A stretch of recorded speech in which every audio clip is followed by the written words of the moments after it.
first going to ask Teresa Johnson. Did I say it right? Okay. That's the way I like it.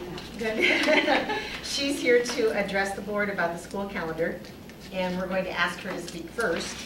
So we have your input before we have our discussion on the calendar. Okay, like she said, I'm Teresa Johnson with the OSU Extension Office in Defiance County.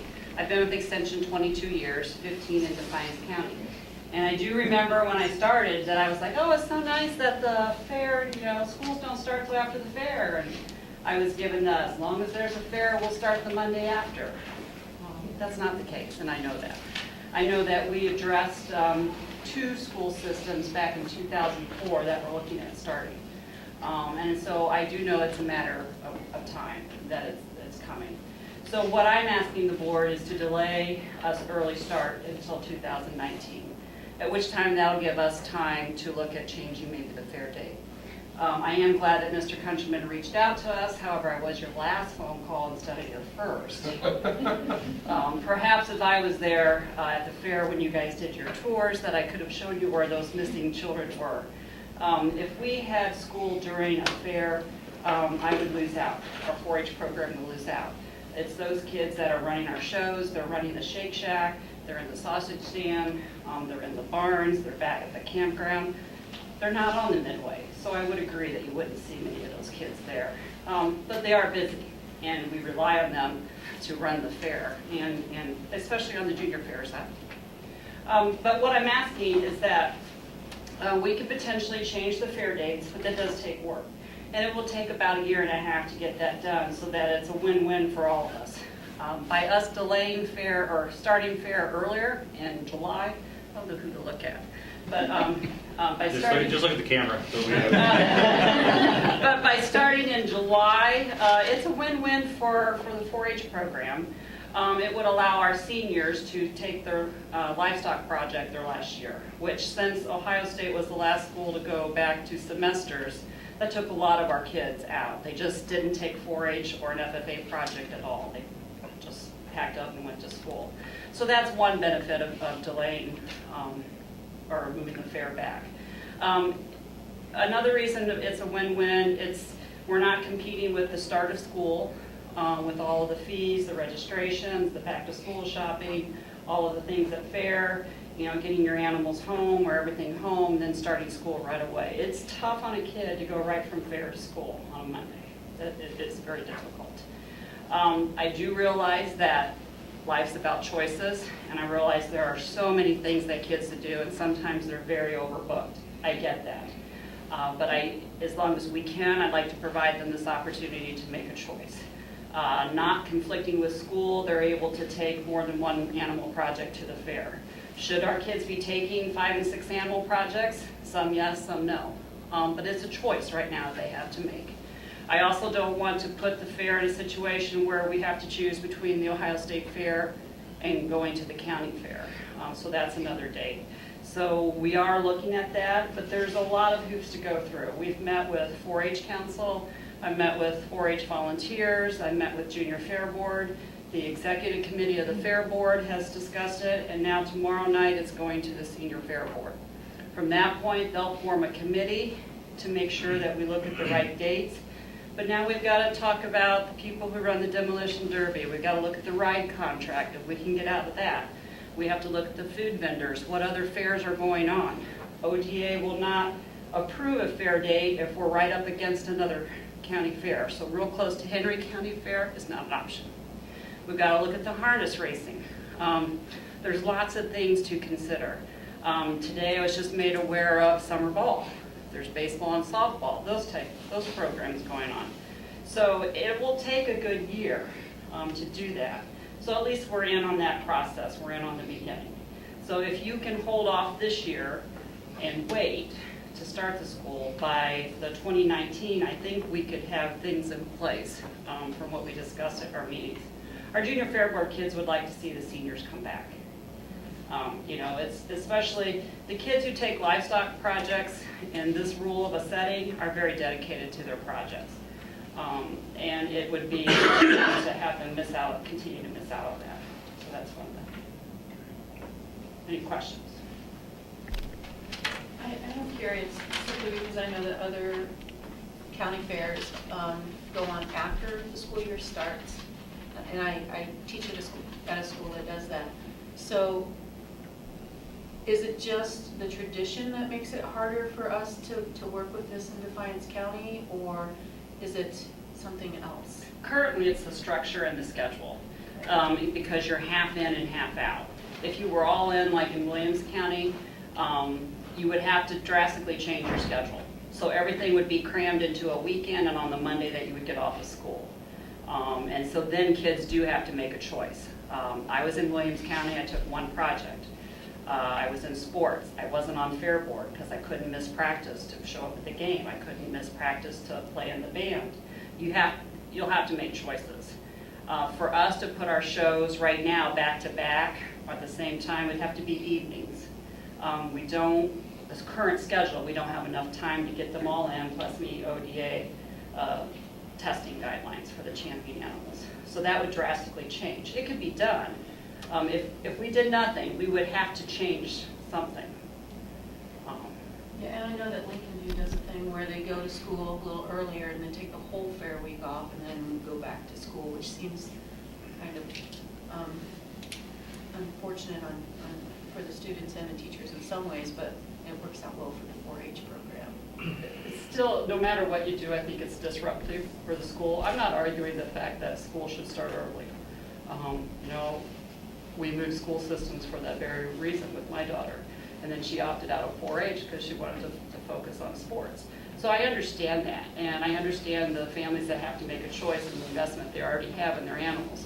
And then now going before the state fair, we're asking many of our families to have 2 sets of animals, because in case the one set wins, you have to have another set for state fair. You can't take the same animal.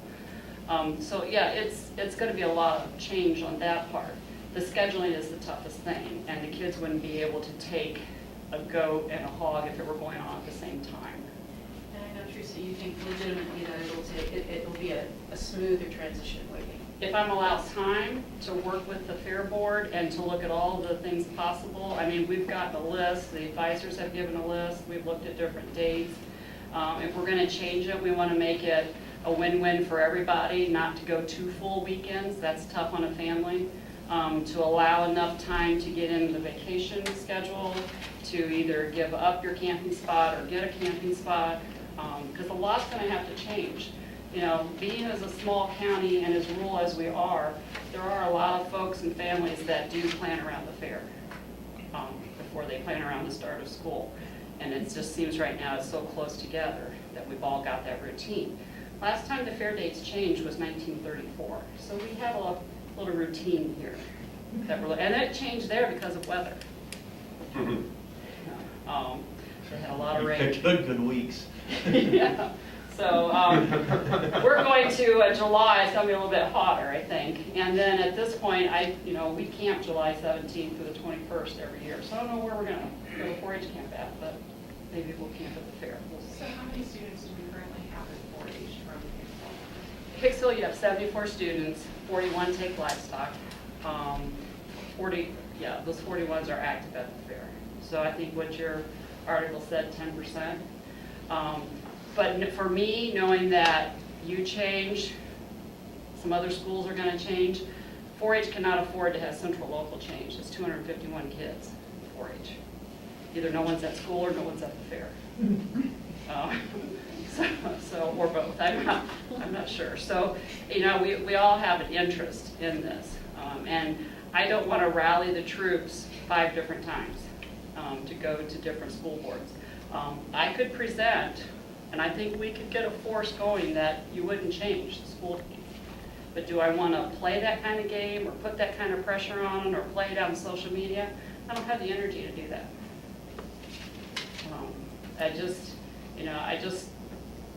If we don't know the value of 4-H, that's on me. I'm not doing my job. So I need to do a better job of that. But to play it out on social media or to play that type of game, that's not what I'm asking. I think there's a win-win solution. I can say that this choice is definitely not about the value of 4-H. I mean, because you can't pick one activity over another. I mean, reading to a kid every night, there's value in all of it. And I think we are very supportive of the different organizations, but we do have to think about what works for the teachers and what works for the students and why we're doing it. You know, trying to get a couple more days at the beginning of the school year for that young population who goes all summer with no schedule, who gets to go to sleep at night whenever mom, you know, decides to let them hit the sack. I mean, that's a lot of my reasoning behind this, is trying to make sure that we ease those kids back into school, back into a routine, back into listening, standing in line, you know, all of those kind of things, and have some kind of routine, because for a lot of our young kiddos, school is the only routine. Oh, and I don't disagree with that, and I know it would be simpler to be on the same system as Fort County. I do have about a dozen kids from Edgerton, they start early. So I do interact with those kids that are starting early and trying to get in and out of school. And Fort County only lets you 2 excused, and the rest you're considered unexcused. So I'm trying to work with that system too, at least with our kids. And so, yeah, it's making choices. And the scout present that we have, the largest is from the Hicksville area, just because of the fundraiser that they do. So I don't know what their numbers are. We're trying to get them more involved at the county fair, but I do know that the Hicksville area scouts do a fundraiser at the fair.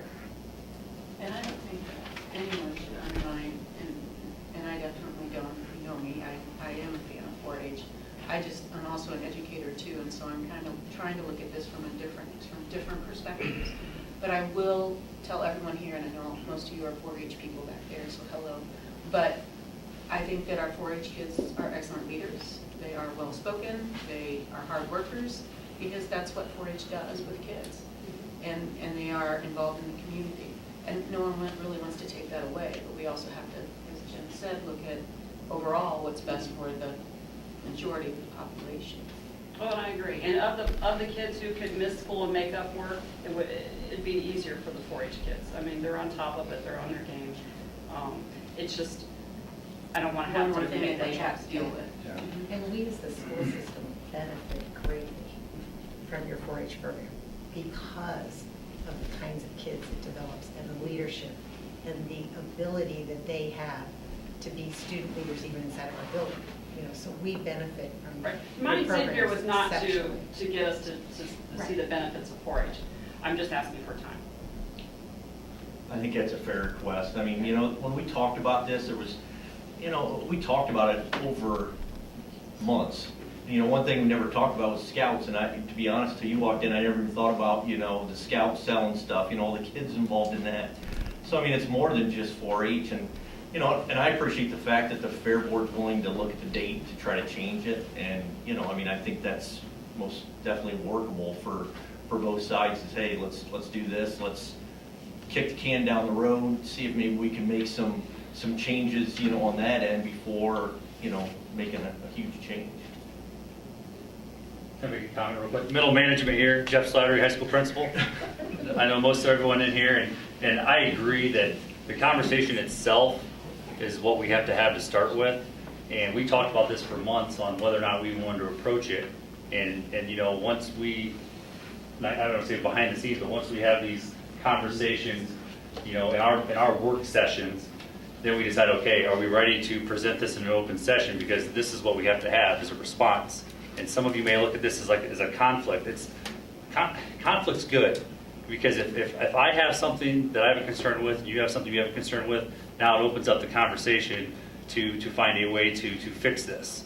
And I appreciate everyone in here, and I value everything 4-H does also. And I like the idea of waiting a year, because we've started the conversation. We've talked about what you're going to need. I know I've spent some time with a few 4-H families, and we were discussing the idea of the current schedule, like you brought up, of the fair, and how, you know, the days we were talking about, saying, hey, Thursday, which is Kids Day, and Friday, which is the auction day, having those 2 days off for every kid in the district, and then those 3 other days, you know, anyone who's in 4-H that needs those days off can be excused. And then the gentleman I spoke to said, well, you know, what would be better is having Monday and Friday off. And we're like, well, why is that? And he told us, and I said, okay, well, we learned from that. And that's part of the discussion, you know, we would have to have over the next 6 months to 10 months to figure out if we decide to do this, you know, that's the direction we need to go to make sure it's still beneficial for all the kids at 4-H and the families. I do want everyone to remember that, there's a lot of regulations and things that we have to abide by through the state, and we're trying to do what's best for our district. And, we have 1,032 kids in our district, and just like, I look around here and I know people that have their own personal businesses in here and people that work for other companies locally, and when you start thinking about 1,032 kids and the schedules and the logistics and the sports and the athletics and everything that goes on in our days, and you explain the administrative debacle you're going to deal with the all the different events and shows, and it's not easy. It's going to be a lot of work. Every school year right now is not easy. It's a lot of work. Is this going to fix everything? Absolutely not. Is it going to put us in a better situation for our current expectations from the state? Yeah, it will. Are we a struggling school? No. But we're a progressive school, and we stay ahead of the curve, and that's our goal. And that's why we wanted to have this discussion, is that we want to do what's best for our district, and to do what's best for the other 980 kids. That's why we're bringing this up.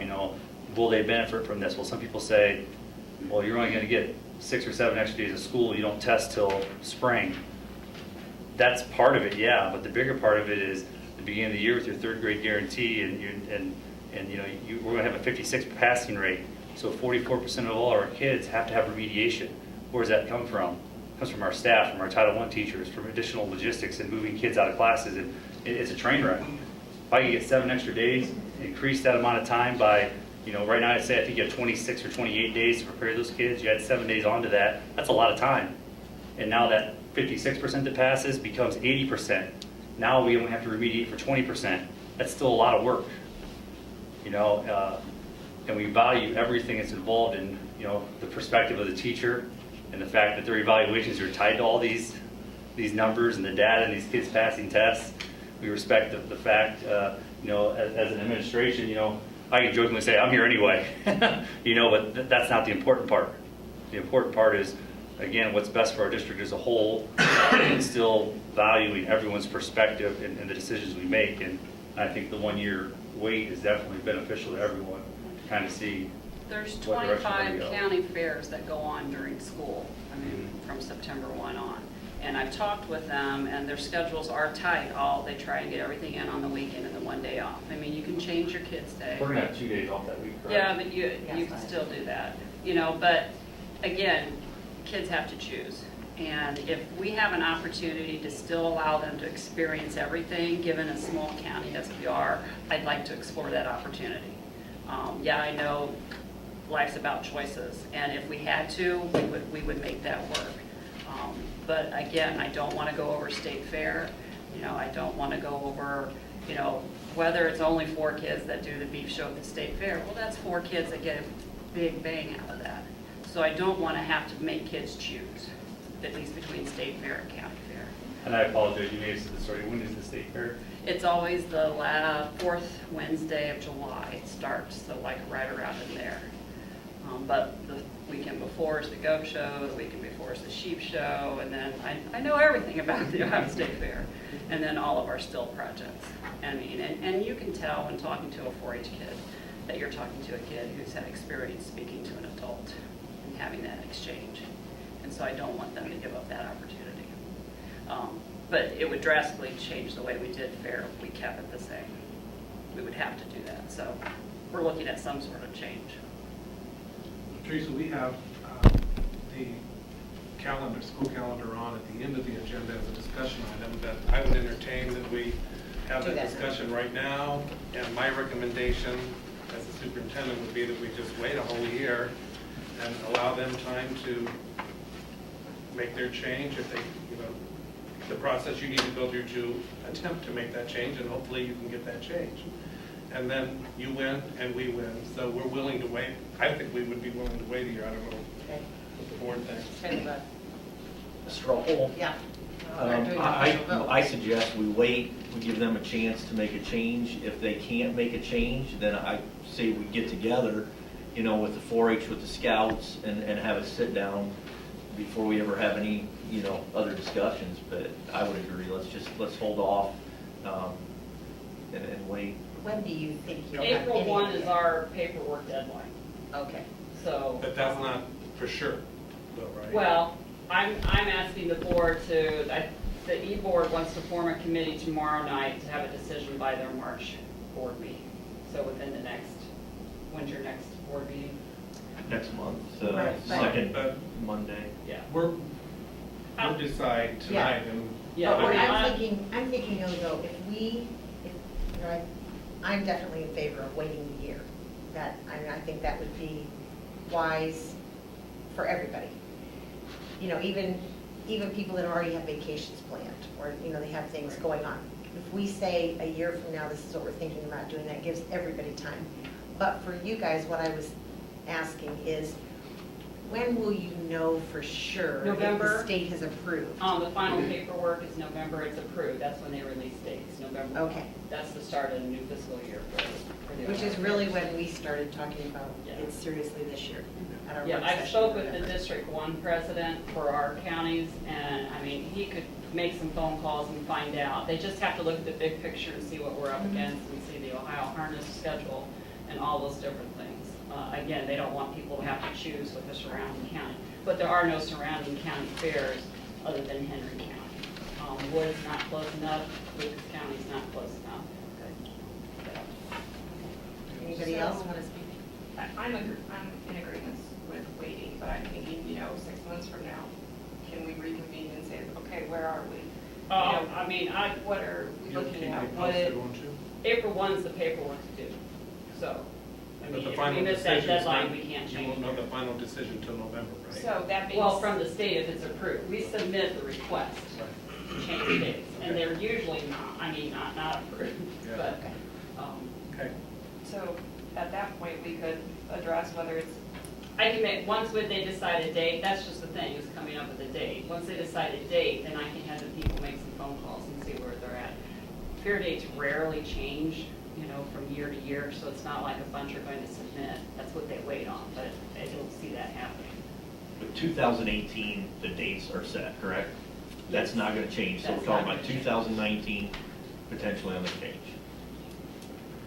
Because that wouldn't be approved until November 1, Yeah. after the start of your 18-19 year. Leave as one. We'll agree to wait a year. Most definitely. So is our consensus that we would like to wait and see what you're able to work out with the fair dates, and that we'll keep in contact with you to try and alleviate any conflicts and choices for our kids that don't have to be made? Right. But Yeah. then, on the flip side, if that doesn't come to fruition, we'll need to get with all the youth groups and try and come up with a plan.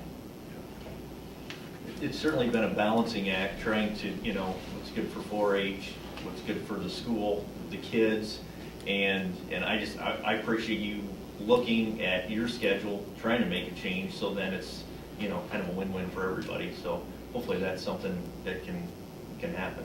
I have more to gain by allowing my seniors to come back. So I will always push for that. And even the seniors that did show this year, it's so hard for them because they're driving from school and trying to take care of animals. And then they can't sell their animal because the school's like, enough, you need to come to class. Yeah. Professors aren't quite as lenient. Thank you so much for your time and preparation for our meeting and all the work this is going to be for you. Thank you. So that was our old business section of that. So then we'll move back to our regular meeting. I was gonna say, you're all welcome to stay, but if you don't want to, don't And if feel you be don't- offended if you wanna go either, so. Mr. Kroll, you want to hear me speak, No, right? Eric, you can stay here and listen to us.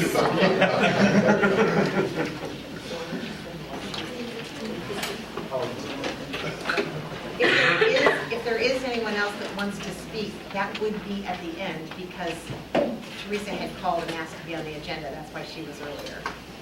So if anybody else wants to speak, you're welcome to stay and it'll be at the end. But- Okay, principal reports. Mrs. Kaufman, you want to go first? Sure. Okay. Our third grade students just finished up a My Plate program. The United Way and the Defiance Health Department came together to offer this 4-week course to our students. And the health department actually came here and they taught the course, and then at the end of it, every child was given a $10 voucher to Cheap for produce and a plastic plate that's all portioned out for them. So a huge thanks to them. United Way is also providing some volunteers on March 2nd to come read to the students on Dr. Seuss's birthday. Our kindergarten and first grade music program is coming up February 22nd. Kindergarten program is at 6 o'clock and the first grade program is at 7:15. And kindergarten registration is going on right now.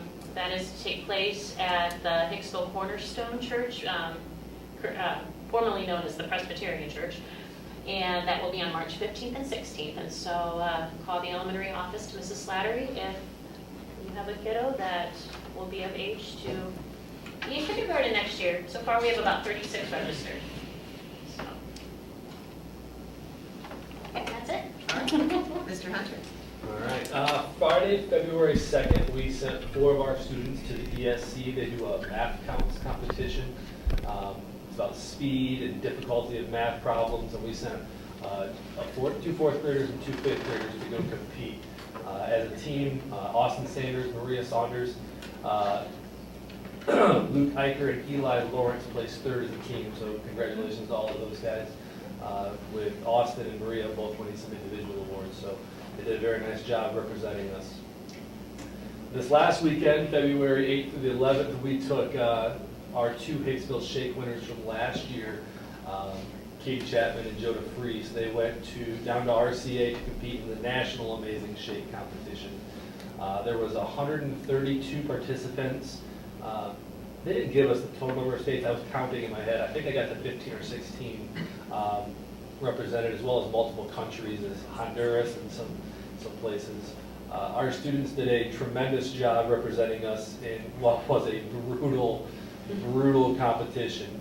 These girls did a phenomenal job. They actually sent them like a 6 pages, not even a study sheet. It would say, come prepared to speak about the White House Chief of Staff and his recent comments. Come prepared to speak about all 6 pages worth of stuff that they had to research, that they had to look up, that they had to memorize, and they were grilled on this stuff, and they killed it. They knocked it out of the park.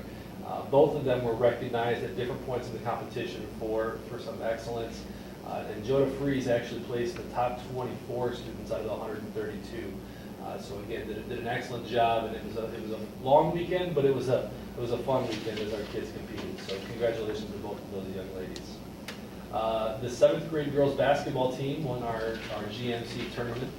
We have the 4 schools on the western side of the conference have a little bit of a smaller tournament, and our 7th grade girls had a great basketball season, and they actually were able to win their tournament. So congratulations to all of those young ladies. Some future events, it's hard to believe, but we are already starting scheduling and planning for next year. Students start to have their scheduling meetings, and we're looking at ways to shape the school for next year. So that's fun and exciting and keeping us very busy. Hard to believe again, but February the 16th is already our 3rd quarter midterms. So those grades, again, they're not mailed out, but they are online, so parents are asked to check those. Also that date, Friday the 16th, we have spring pictures. So anybody who needs to get a spring retake, those are coming up Friday the 16th. And on Wednesday, February 28th, we will take our 8th grade students to Fort County. We take them there, they go visit 2 programs that they have interest in, just to kind of give them an idea and expose them to some of the things that Fort County has to offer if they have any interest in that. So we'll be taking them out there the 28th. Mr. Slattery? All right, I'll try not to repeat some of the things that he mentioned. Of course, 2nd semester is underway, and I just want to say good luck to our seniors. They may not realize it, but again, this Friday is the midterm of the 3rd quarter. It's going to go quick. March Madness, as I call it, is crazy for our seniors as they kind of continue along that path towards graduation. So good luck to all our seniors. I want to wish all our winter sports teams good luck as we're entering the OHSAA tournament season. The high school, middle school, and of course elementary school, we're all focusing on evaluations, and we're also meeting quite often to discuss the end-of-course assessments and preparation for those, with scheduling, logistics, all those fun things. Those tests begin in April, so please keep that in mind. I think there's like a 5-week testing window will be done with all testing by the 2nd week of May. On January 19th, we had a student exchange program with Tenora.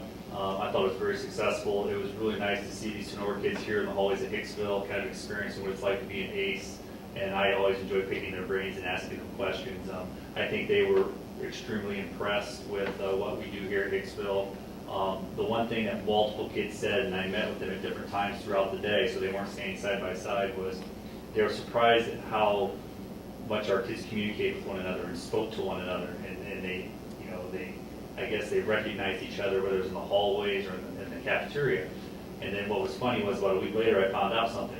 Sonora allows all their kids to have their cell phones throughout the day during passing periods of lunch, and that's why they don't talk to each other.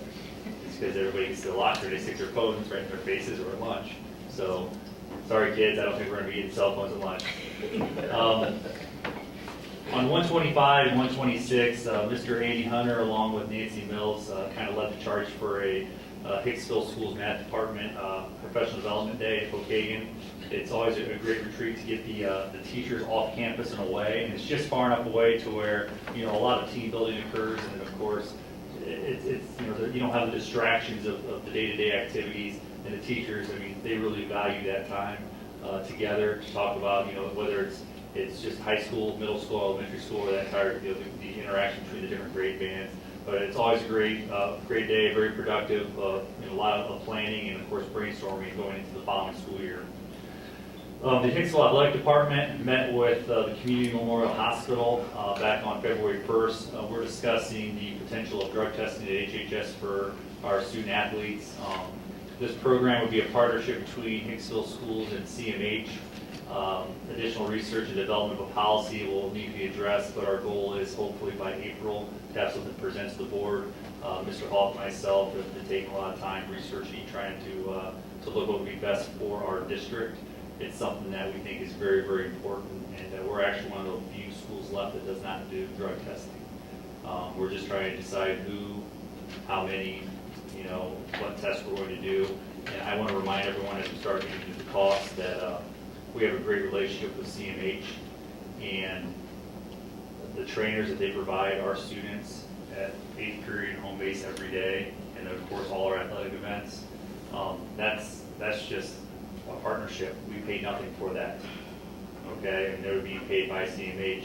So the cost involved in this program we're still looking into, but to me it's a lot less than I thought it was going to be. I just want people to recognize the fact that, you know, we're supporting another community member organization that's also supporting us. So again, it's a great opportunity to form that partnership and support one another. But again, our goal is to bring that back in April and hopefully have a good plan set in place for you guys to review. On 2/12, today, the science fair competition was held in Mrs. Laney and Mr. Payne's room. It's been adjusted a little bit from the previous years. We actually have an honors biology, and we also do our environmental science, and our physics classes all participate in that. Honestly, it was a much smoother year selecting those groups and those individual students and not mandating every single person do it. I think our projects looked great. I think that the time investment went very well this year, so I was pretty excited to see how well that went today. I do not have the results, so I apologize, but I'm looking forward to sharing the results of the science fair. Future events, of course, he already brought up spring pictures being on February 16th. We already mentioned third quarter midterms being available early next week. And then, of course, high school scheduling. Again, parents get involved. We always want our parents to make sure they take the time to schedule with their students. All of ours is done online, so students need to go home with their computers, sit down, and talk about the course selections that they want to have. And, of course, call your friendly counselor anytime you have any questions. Thank you. Fort County Career Center. Denny called me. They've only had their organizational meeting. Their regular meeting is this Thursday. But the new president is Brian Baker. The vice president is Larry Fruth. So next month they'll have the report from their next meeting. Okay? Superintendent's report. Yes, ma'am. I sent the contract for the solar field to our attorneys as you requested. I haven't received that back yet. I did speak to Eric about that, and I'm waiting to approve that in March. It's not going to be a problem because it wouldn't start until after the weather breaks anyhow, so we're still okay on time. And Ryan, one of our attorneys, is looking that over, and he'll have that information for me in plenty of time for the March meeting. I also spoke to our attorney, as you requested, about the finance committee meeting and the process that we have to go through in doing that. And it does need to be advertised as a regular meeting, and roll call taken, notes, minutes taken, just like a regular board meeting. So we've got that done. How about the voting at the special meeting? Because I know when you're doing a roll call, typically that appointed committee would there would be voting on whether or not to take it to the full That would board, have to be meaning voted. us, which at the same time, and this is my opinion, and were both of them appointed by you to be on the committee? Because if they are, then they would have voting rights. If you don't appoint them, they don't have voting rights. We did not appoint them, but just assume that they would be, because that would be the information. Then I think then we should probably add them to Chad later on as actual appointments. Do you want them to have a vote? Well, I don't I think don't so. think so. yeah. Okay. I mean, I'll make recommendations, and you either agree or don't agree. I would Like agree. we I would at these feel like meetings. I'm an information provider, Yeah. not really the decision maker. Okay. You know what I mean? Yeah. That's fine. That's I'm just a comfortable thought. with that, correct? Okay. Because, I mean, we don't typically, I don't think we've ever brought anything to you guys to vote on if you didn't have enough information. So that wouldn't be something we'd start doing now either. Okay. Anyhow, that needs to be ran like a regular board meeting, and Chad will be on at the end for you to appoint as another member. Okay. Then also, I want to I want to tell you about this, and then I want to add it to our discussion item, but give you some time to think about it. So our bus, another bus, bus 10 broke, and it needs fuel injectors. Estimate is roughly 8,000 to 10,000. And that bus is a 2004, so if we was to do the lease like I originally spoke about months ago, that would have been one of them that would have hit the road. It's not even the oldest one though. No, it's not the oldest. The oldest is 1996. How many miles it has on it? Lots. I don't know. We don't have the mileage. We Yeah. didn't think about the mileage. Anyhow, I wanted you to know that the cost is going to be about 8,000 to 10,000 to fix it. I want to talk about that in the discussion item about, do you want to look at doing that lease? And if so,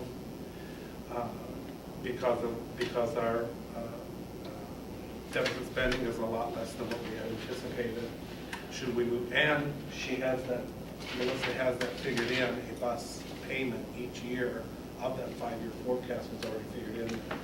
So think about that, and then when we talk about it in the discussion, we can decide if you want me to fix the bus, or if we should move forward and, We wouldn't get that much on trade-in for it. well, I don't even know if You they'll know? take it without it being Right. fixed. That's the next We've also question. talked about that too. Yes, yeah, we did, we talked about that. I mean, will they even take it without us fixing it? What do we typically get on a trade-in for a bus, do you know? I mean, because if you only typically get it 8,000 to 10,000, then maybe it's better just scrapping it out. I'm kind of jumping ahead on the discussion, but, Well, just think about that, and we can talk about that in the end, and we'll save those questions for that. And that's all I have. Okay, thank you very much.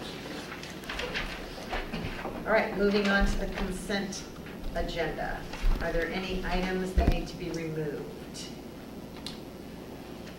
Okay, may I have a motion to approve the following consent agenda?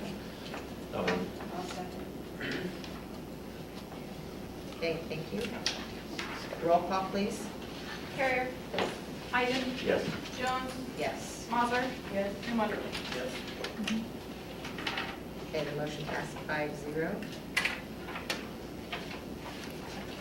All right, do I have a motion to approve the minutes and financials? Thank you. Thanks, Jerry. Okay, All right. minutes, there are 2 errors on last month's minutes, page 10 and page 15. I think 15 is wrong, I'm pretty sure. But 10, right there, it just has Jen on, okay, the top one. on that page. Jen Carey moves, Steph Mazur seconded to The appoint student achievement, me as, yes, student achievement rather than legislative liaison in that top line. oh, you want, okay. Yeah, cross off limits. Because I'm the page before Okay. on, Jen is a legislative liaison. And so legislative liaison is wrong. You've got the right person. It just should be student achievement. Okay, sorry. And then on page 15, I think that Steph abstained on the one asking for her husband to be appointed to the committee. Yeah, all right. I'll make those changes. Okay, thank you. Mhm. So that was 4-0 with one abstention. Okay, anything else anybody noticed? Okay, go ahead. Lisa. Hold on one second. You're fine. All right, I have a few things here this month. First thing, state auditors are in. That's always a good time. So what happened? I mean, we went from them not coming to thinking about somebody else and they're here. That was exactly what they were going to do. They're very backlogged. So they were trying to take, we were not actually due for an audit because we did not meet the federal threshold. So because we didn't have to have one done, they were trying to contact the entities that did not need one or require one and say, hey, can we take you off the books? Because they're here, but they're not here. Deb Mack has been in from the state auditor's office. She's kind of getting things started in the ball rolling, but they're not in. They are kind of all over the place. Finishing up other schools, other entities. So they're kind of being pulled all over. When I did contact them back the following day after our last meeting, they were like, well, we didn't take you off yet, so we still had you penciled in. I think they were trying to see who could be removed, and we weren't the only district, because when I went to a treasurer's meeting, they were, the question was asked, hey, how many of you have been contacted by the state auditor's office, and a lot of us had. So I think in this area, it's my understanding that, a lot of districts like the yearly. It's nice, it's great, because you know what you're doing wrong now, instead of waiting 2 years and then finding out you're doing something incorrectly, and then kind of getting you have to wait 2 years to make the changes. So that's kind of what happened there. It wasn't anything that was on our part.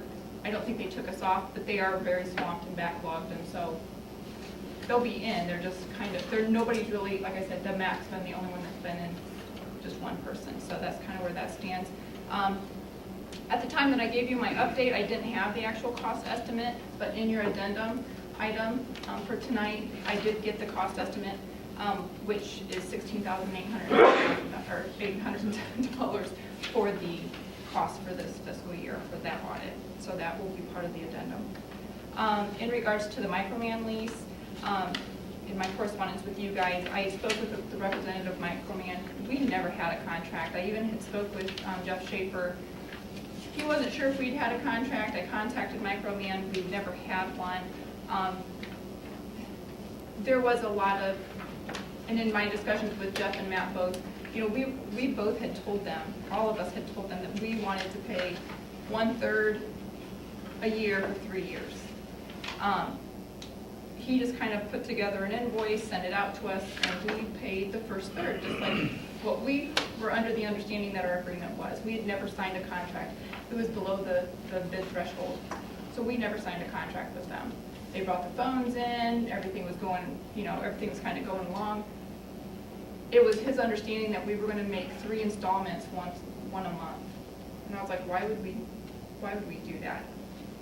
Long story short, the only way that, now we're at a point that do we pay for it in all, pay for the rest of it, or do we do the lease program? I would recommend the lease program. Jeff Schaefer, in talking to him, thought that the lease program and their explanation in here with giving us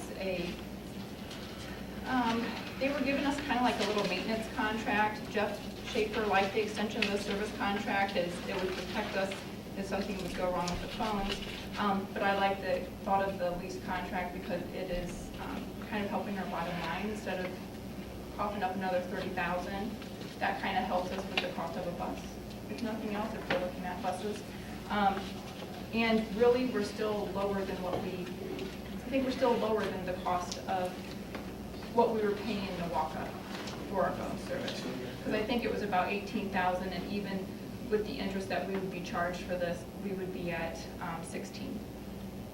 So we're still saving a little bit of money. So how much is it gonna, number one, it just boggles my mind how we can enter into an agreement without having anything in writing. It just, you don't do business that way. I don't do business that way with my own money, much less. We're talking thousands of dollars, and we took somebody's word for it, or somebody said, hey, you can do 3 payments. You know, and now, we're all standing back saying, hey, how did this happen? How do we not have this money, or how do we not have anything in writing? And it's just, it's ridiculous to me My that. understanding from him was that because it was below the bid threshold, they never prepared it. They never prepared a contract. I guess, I agree though. How is that from even our side that we would enter into an agreement without some kind of contract? How do we make this purchase without some kind of contract? What happens tomorrow if something happens to this phone system? You know, what do you go back on?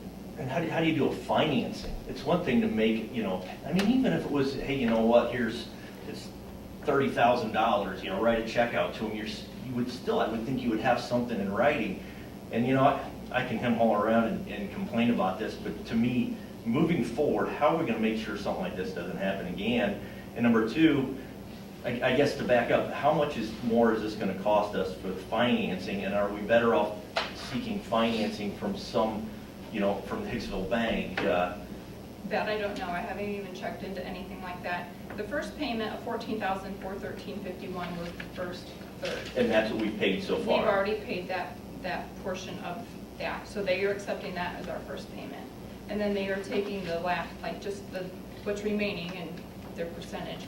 And they've come up with 2 payments at $16,121.06 apiece. So basically, it's gonna cost us $4,000. Now they're trying to offset it and saying, hey, look, we're gonna sweeten the pot. Instead of you paying for this maintenance program or this maintenance contract, we'll extend out the contract. And they're saying, I think in his correspondence that I had put into the package, it kind of explained that this would include the interest charge. The 17-month extension of the coverage service would normally cost $3,127.37. This coverage means no out-of-pocket cost for any issues with the system until the end 2019 to the district. So how long of it, because I thought when we signed on to this, there was gonna be like a 5 or 10 year service agreement that was already in place. So were we buying this outright without any type of a service contract to begin with? Because I thought there was some type of a warranty I involved. honestly don't. I don't. Jeff Schaefer was kind of the you know what I mean? Jeff Schaefer kind of organized this and orchestrated all this. He was the one that contacted Microman and brought them in, and they demoed the phones, and you know, we'd all had a conversation, and we were discussing what do we do, and explaining to the guy from Microman that, look, we want to do this, we think this is a great product, we want to get out from under Nawaka, because we could be paying this year after year after year. Well, I mean, I know it was a great deal, yeah. Yeah, I it was a get- great deal. Yeah.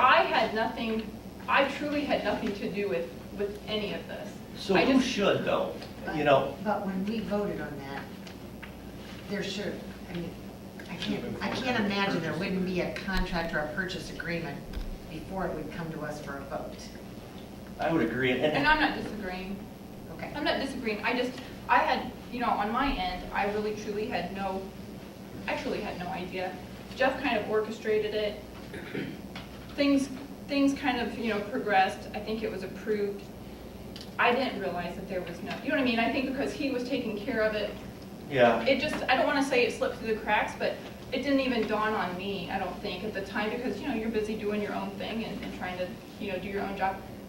But we didn't have anything, so But you shame weren't on the only us. one that it slipped through the cracks on, because it Right. slipped through the cracks on every single one of us, or we wouldn't be having this conversation. Right. Well, I get that, but you know what, as a school board member, I would think that we could assume that And these generally, I think things that's what are, you happened, that know. all of us assumed that. And I think that's a fair assumption, and you know what, if they came in tomorrow and presented it, I would assume that it was taken care of. I mean, to me, that's, you know, you know, that's the ABCs, you know, that's the basic, that's the thing that automatically gets done. That's the first thing you do before you ever tell anybody, hey, you know what, I'm gonna take this to the board, well, do we have something in place? But again, moving forward, how are we gonna make? I will be the first one to say, when we brought this to everybody's attention, and somebody said, well, where's the contract?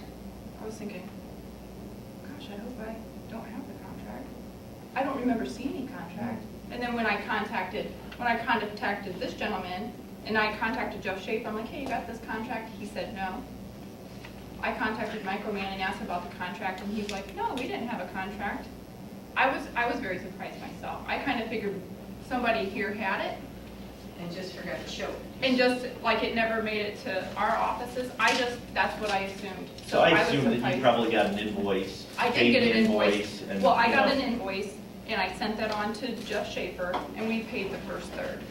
Do you know what I mean? He approved it, 1/3 to be paid, and that's what we had discussed. So that's exactly how we paid that out. Now, I don't think they contacted us until November.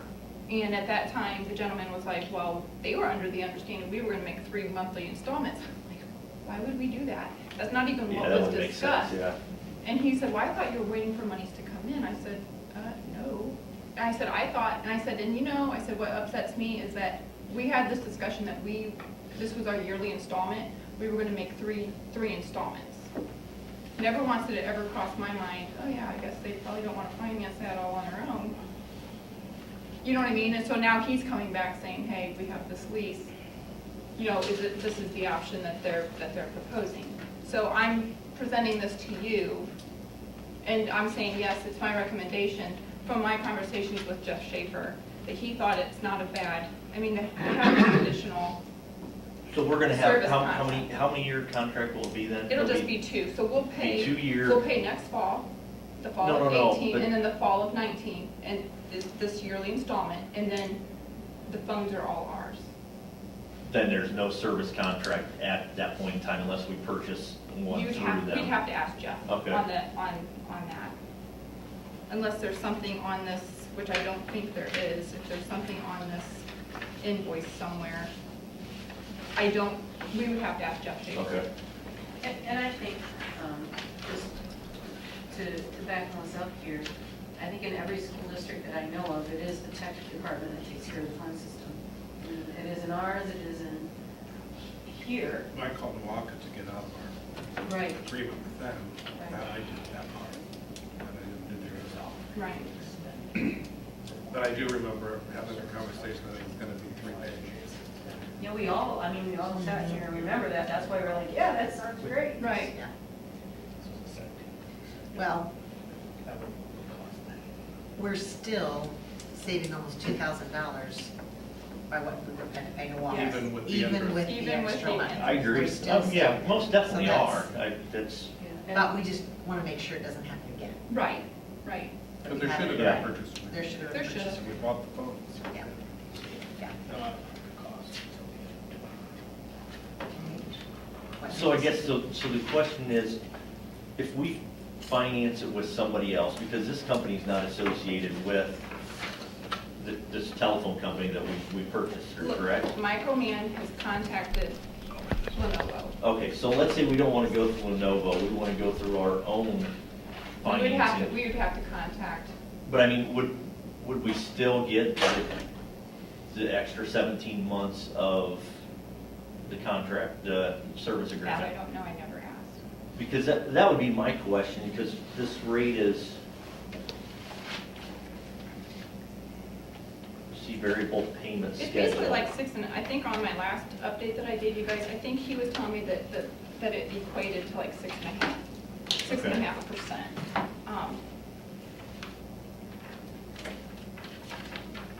I guess it might not be a bad thought to find out if, because our. He was telling me that the interest rate for the lease, the up cost they charge equates to 6.52%. Okay. So that is what they would quote. I mean, that's kind of what the interest rate, that's what the next 2 payments are based on. So I guess I'm curious what their basis is for saying, hey, you go with this company here and we'll give you an extra 17 months. Or is it we feel bad that this happened to you, that we're giving you 17 months because of Do its. you want to know what I think it is?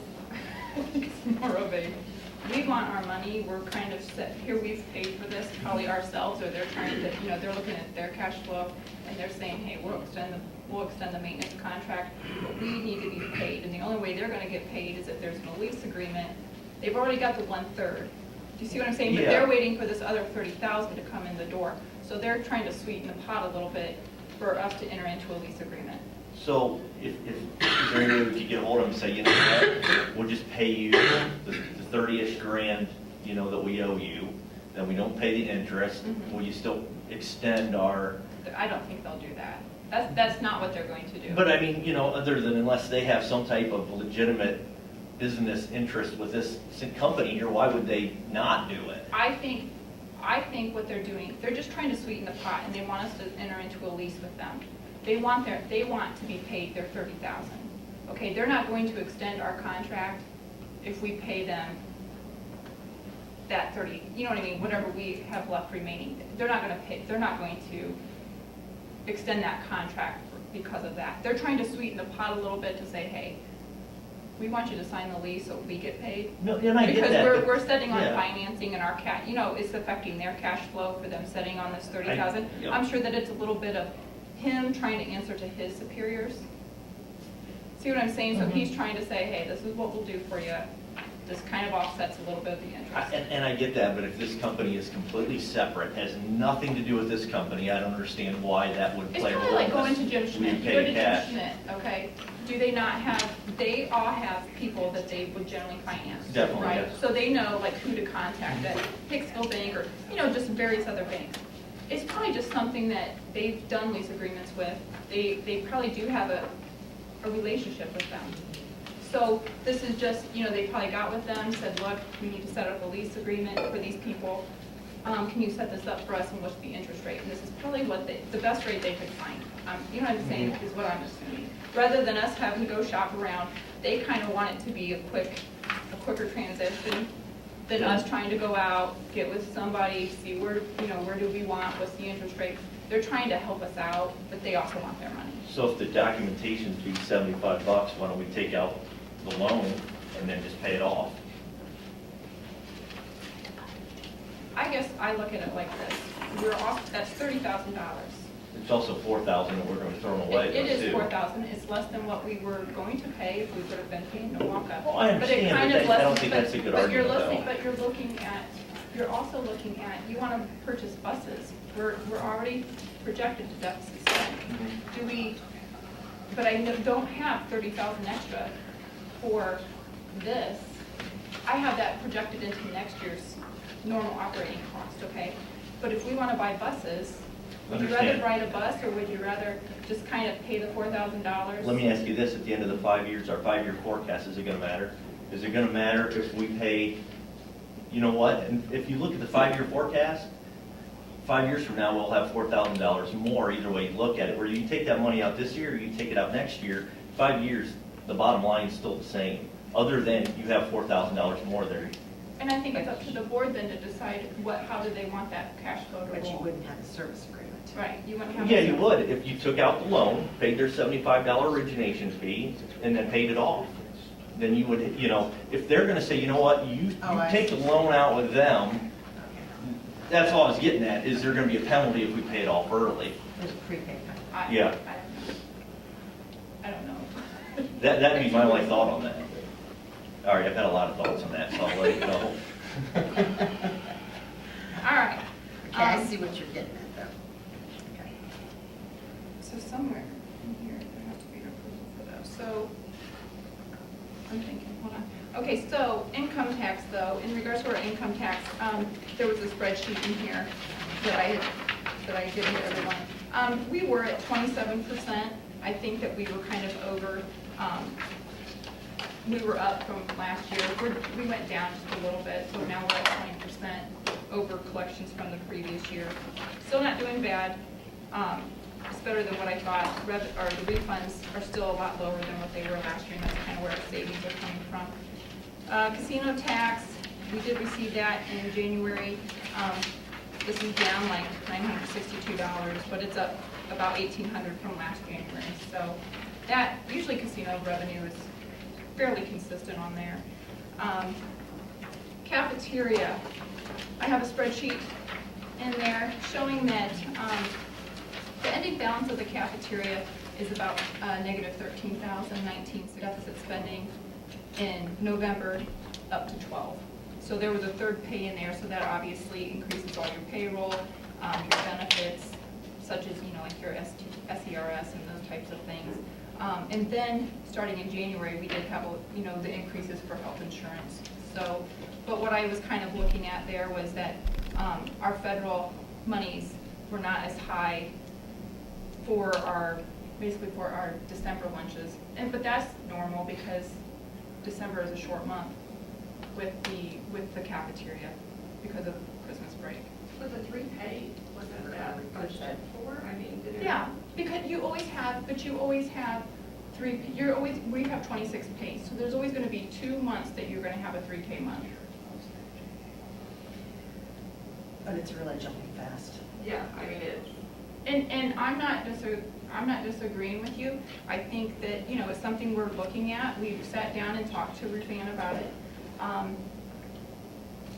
Do we have perfect answers? No. Are there some things that I think we need to look at? Yes. And it's always going to, with our food costs kind of staying relatively the same as what they have in the past years. I mean, she's done a good job of keeping the food costs low. Where it's all at is payroll and benefits. Okay, what did all right, like if you look in July, Mm-hmm. we have $22,000. Mhm. August, we lose $8,000, we're at $14,000. Then all of a sudden, we're in the hole $8,000. Like, what happened? Because you have, I mean, we basically lost $22,000 that month. because you're also starting the school year, so you're also starting to spend money on food items. Do you see what I'm saying? So you're starting the school year. That And was if you just see, this once you start that, then you're basically flatlining a little bit. I mean, you might jump up $100 or $30. Or 4,000. You see what I'm saying? But then that 4,000, because you also had that third pay. I don't like the answer. I don't. I get it, though, I see what you're saying. I get what you're saying, but And do I think that Hicksville cafeteria is not the only cafeteria that runs deficit spending wise? It's, I don't disagree, but we cannot keep deficit spending and jumping 4,000. well, and I think, and like we said in the past, we have hired staff in the cafeteria over the course of the past. Since before I started, there was So have cafeteria. we put anything in motion with Ruth Ann or in the cafeteria in general? I don't know if it's what it is, but have we put anything into motion to fix this? Because we've been talking about this for numerous months. Well, and Numerous. it's been relayed that there's concern. We've had some medical issues with some people, and it's kind of like, But there are things we can control and there's things we can't. I don't care if it's, we go get cheaper paper towels. I mean, is there something, are we making any kind of? To make the cuts that you're Headway. talking about, Janice, you're talking about people. Well, I remember you guys had, and I don't know if this is even an option, I just remember somebody mentioned it, in the last board meeting about, you used to have student helpers in there, we don't do student helpers anymore. Is there any way maybe to look at trying to get some help in there again? I don't know. And the other thing is, and I'm sorry, but No. how does our lunch prices compare to, countywide? Are we high, low, middle? I would have to turn around and check for. I'd be for kinda our prices curious compared to- others, yeah, I can turn I around guess and check that. while you're doing that, is there any way you could find out? It'd be interesting to know how many other schools, I know Fort County, I won't even use them as an example because they have the culinary class and that's a whole nother ball of wax. But to know our Fairview, Ayersville, where are they at? Are they deficit spending? And if they are not, we The only look at theirs one and- that I know of, and I don't even want to say, I want to say that the only one that I know of, I know Edgerton has some issues with their cafeteria in which their general fund has to supplement. When I was at Patrick Henry, we had to supplement the cafeteria with the general fund. About the same ADM, closed lunch, you know what I mean? We also had, though, 2 other two other buildings, but we were deficit spending also. From my understanding and talking to some other districts, a lot of them do deficit spend and have to supplement. The only one that I know that has a surplus that I've talked to was Montpelier.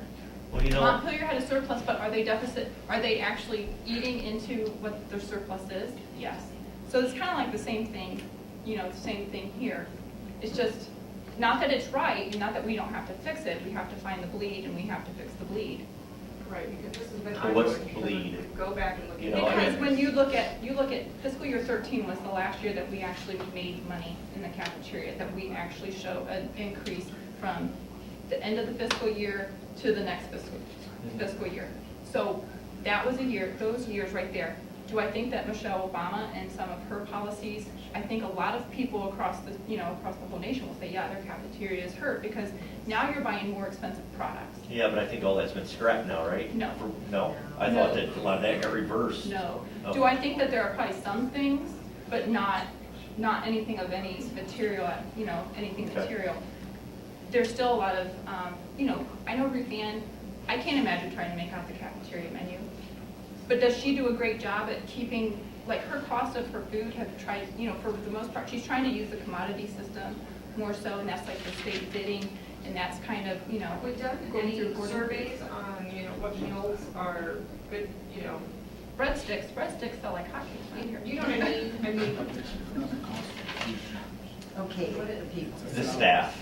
Okay, It's but, the salary. okay, my and concern look, is, year after year after year, we've started each year with a lower amount, so this has been. But you've ongoing, added very people. The slowly. price of the meals don't go up like in a restaurant.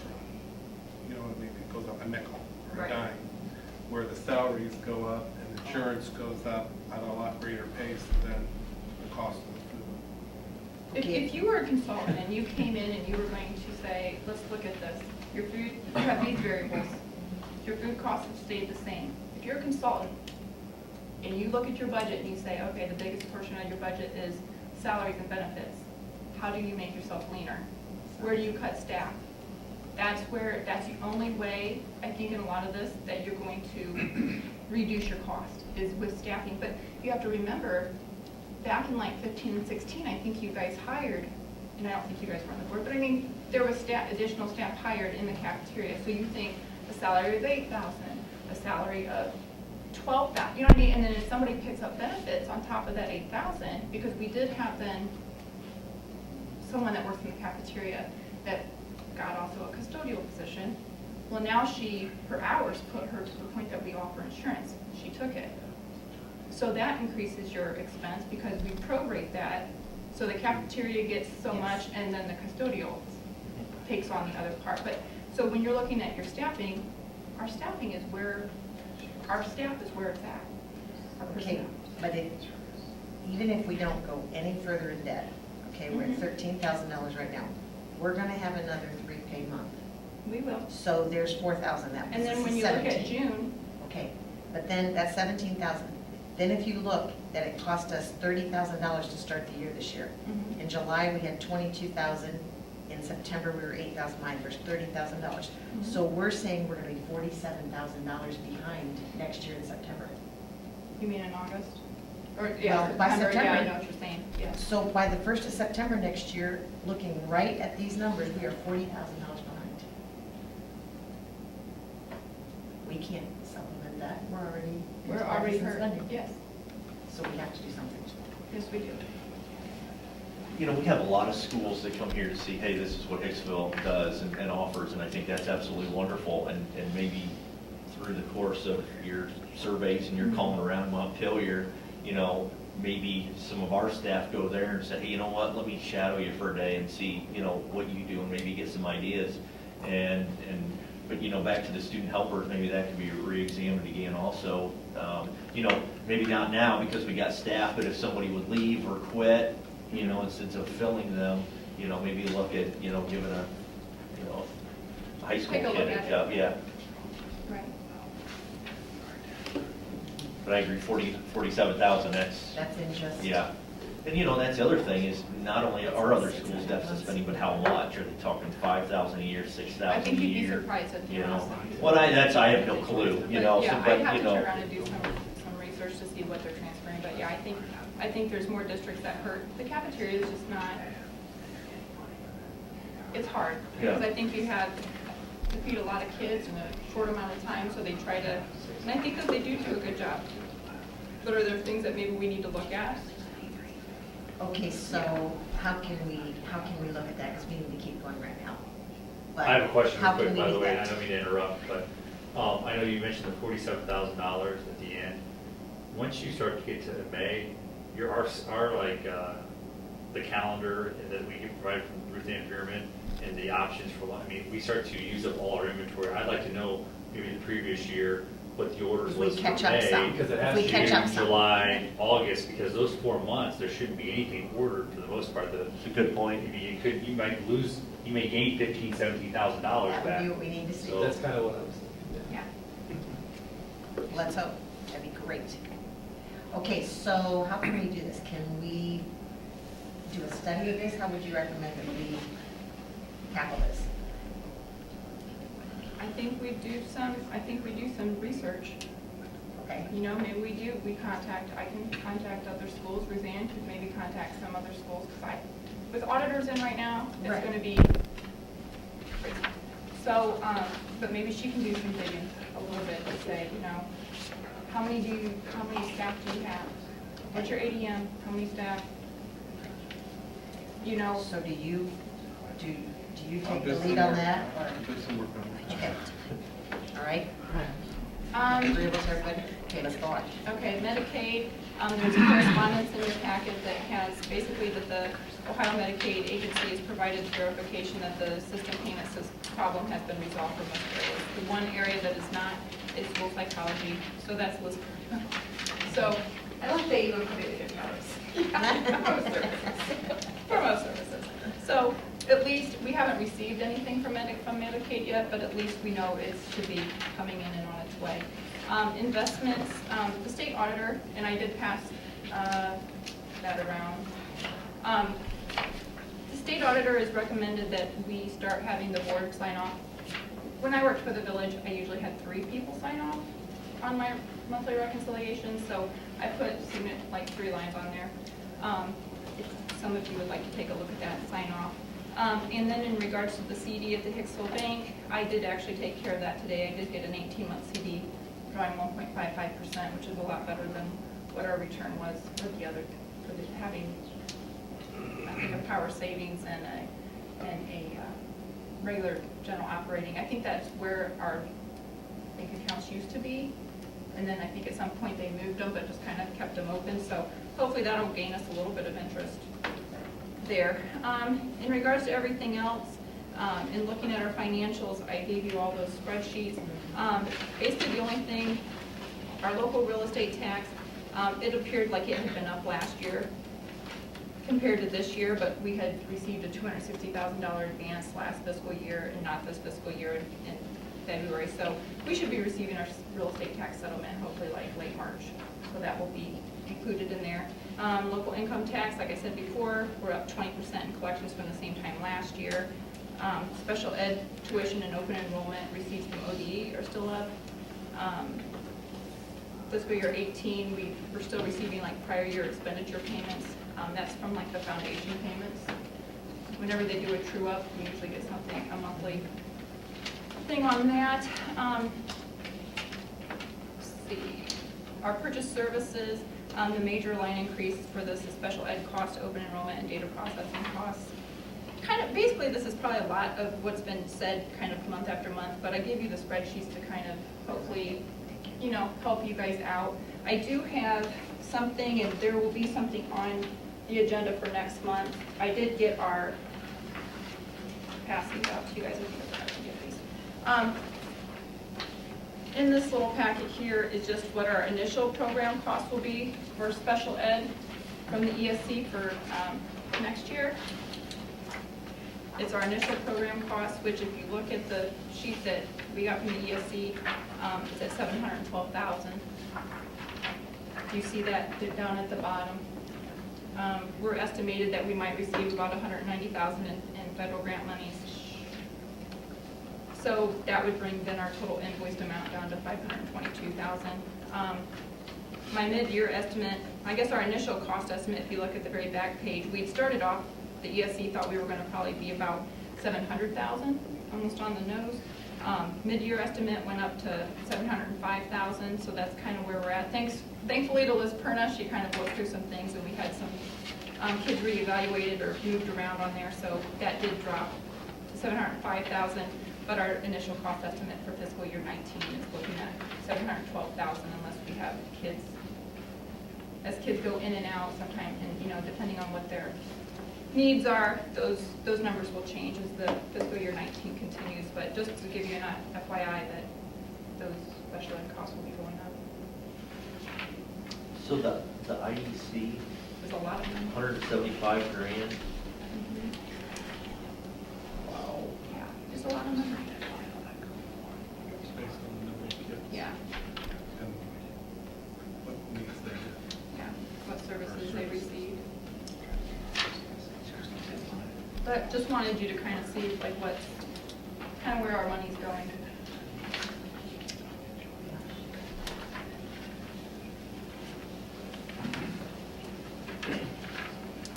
Does anyone have any questions?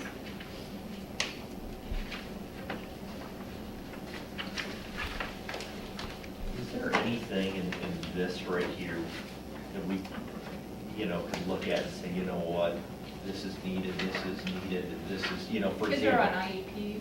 Well,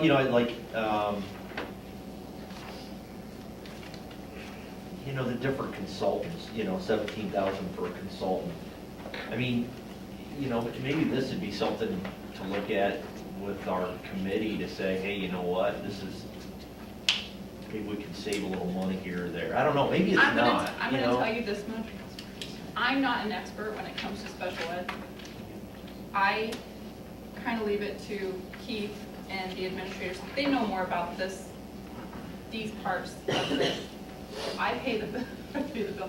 You have kids that are on IEPs. I don't think that and Liz Perna did go through our mid-year estimate because we get a list of all the kids and what their services are. And she did go through, we were actually higher than 705,000, but she did go through and was able to, identify kids that were maybe coded incorrectly. She had found some kids that, I think she had one that wasn't even ours, that we were going to be charged for. So we did, the mid-year estimate did go down, but these guys would be the ones that are Special ed identifying them. services.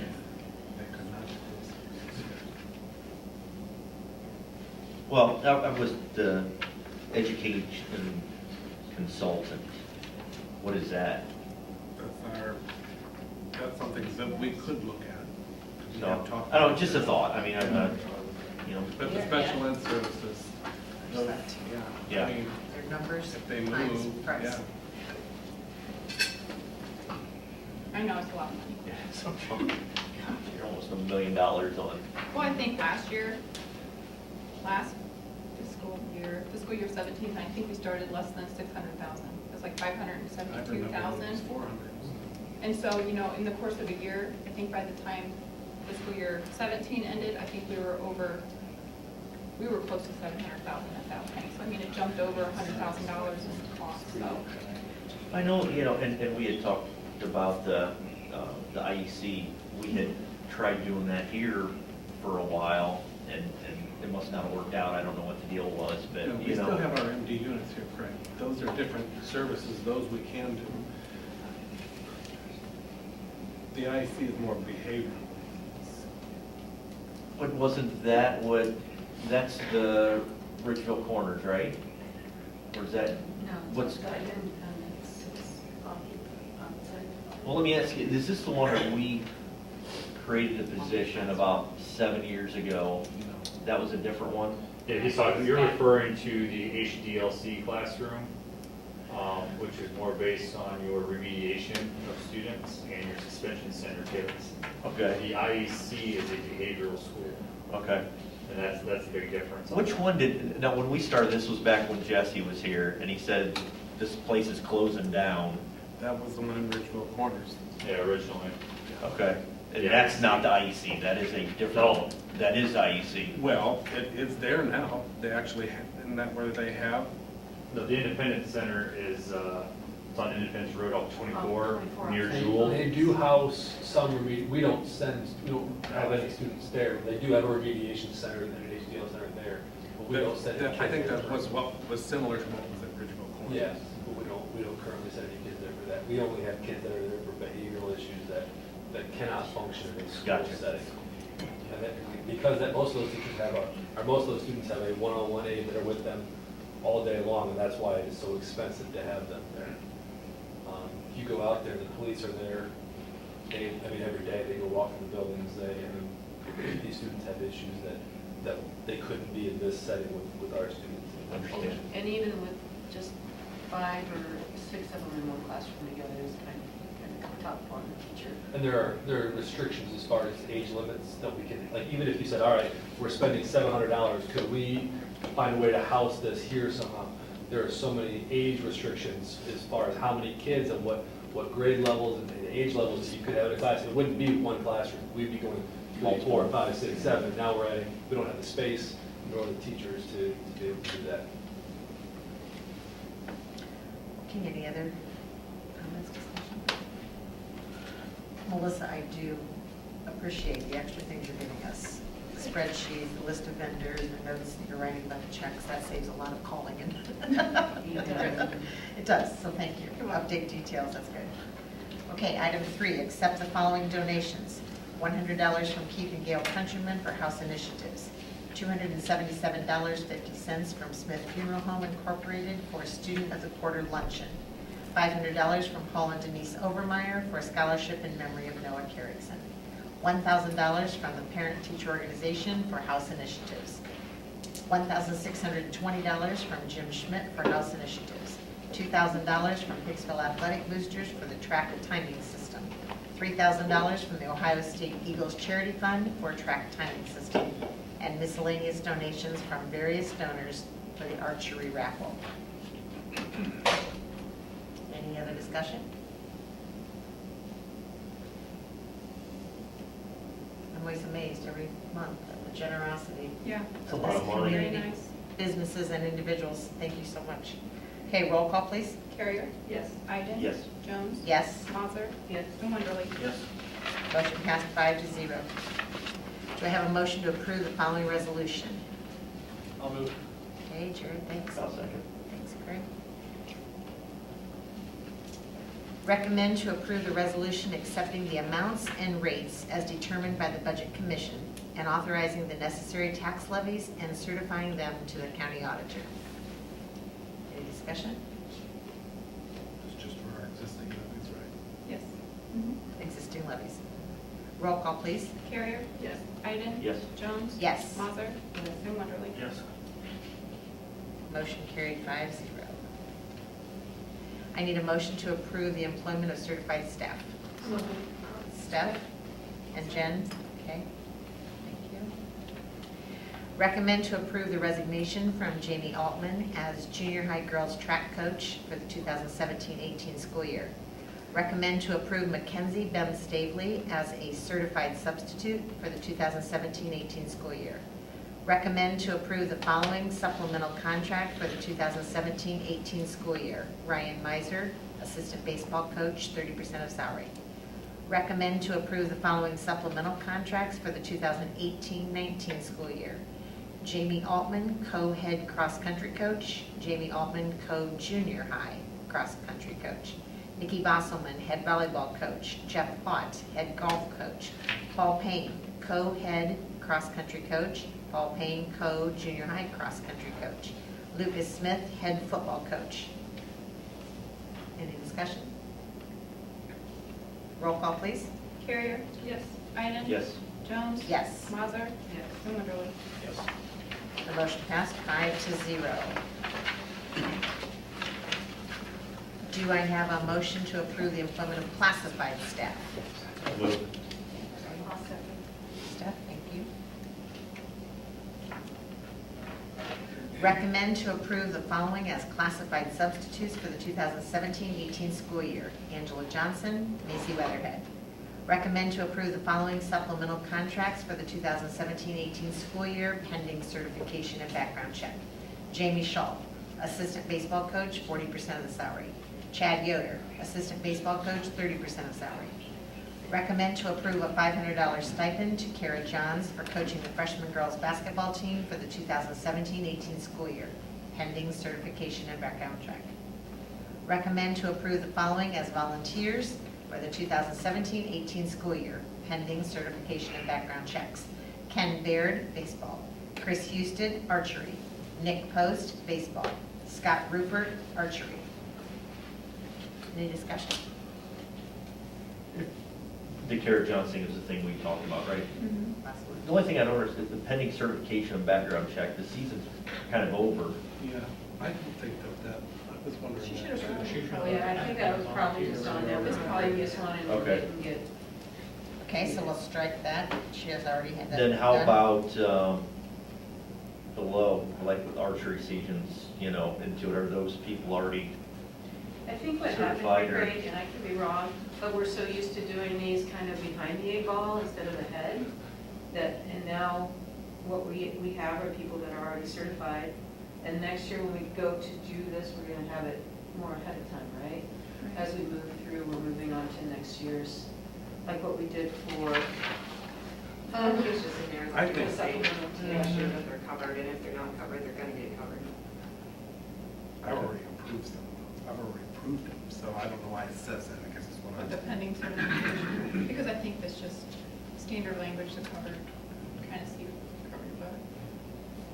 Well, yeah, but I So you mean, just check to well, I make sure guess they even have it. above If it that, wasn't on there, then Jamie they Shaw, obviously Chad have it. Yoder, I mean, they've done it multiple years, they've coached, and But you it's have they're to only, go better. they're only like a 1 year, they're usually given a 1 year contract, so that is why, for them, this is their 1 year contract for baseball for this season. But their pupil activity permit is more than a year. it's 3 years.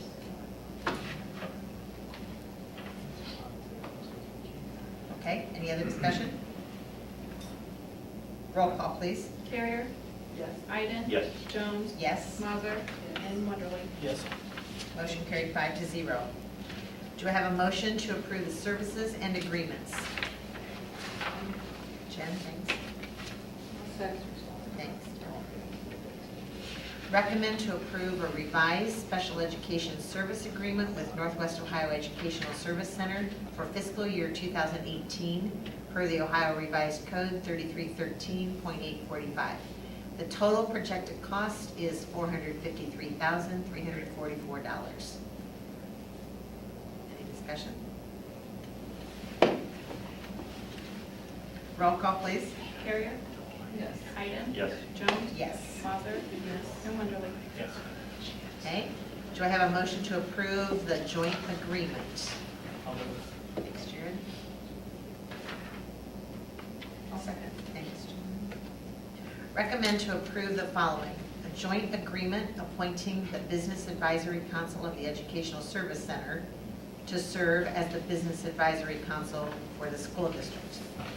As the Hicksville Exempted Village School District Board of Education has entered into an agreement under Revised Code 3313.843 and/or Revised Code 3313.845 to receive any services from the Northwest Ohio Educational Service Center Governing Board. The board is not required to appoint a business advisory council pursuant to those two revised codes and applicable laws, as the board and the ESC hereby agree that the ESC's Business Advisory Council shall represent the business of the Hicksville Exempted Village School District, consistent with the authority granted by the Ohio General Assembly. This agreement shall remain in full force and effect until either the board or the ESC terminates the same by formal resolution. Okay, that's, yeah. They're going to do the job for us. They're gonna make sure that we're meeting all the mandates and all Requirements. the requirements that the state, so we don't have to worry about Right. all those different time metrics. Okay? All the schools did it through the, ESC. for the most part, as far as I know. Any other discussion? Okay, roll call. Carrier? Yes. Iden? Yes. Jones? Yes. Mazer? Yes. And Wonderly? Yes. Okay, I'd like you to go to the addendum for this for services and agreements. I'd like to have a motion to approve the addendum. Can I ask that one? I guess here's my question before we approve this. Oh, never mind, it's on here. I thought it was the purchase agreement, or the lease agreement wasn't on here, so I apologize. I didn't see it yet. Okay, do we want to do them separate though, if there's any? Yeah, I think we should gather a little more information on the Lenovo agreement, if there's an early penalty for paying it off. Is there a better price to go through? How much would it cost if we went through Hicksville Bank? Or any other financing? I would also have to think though that, I mean, that is a perk they're giving us by giving us the extended service. I agree with that completely. But at the same time, is there a way that we could pay the origination fee of $75 and then pay it off and still continue to have that extra 17 months? That would be my only question. Okay, do we want to vote on them separately? But we're not gonna pay another payment to the phone people anyhow, so why don't we just table it till March?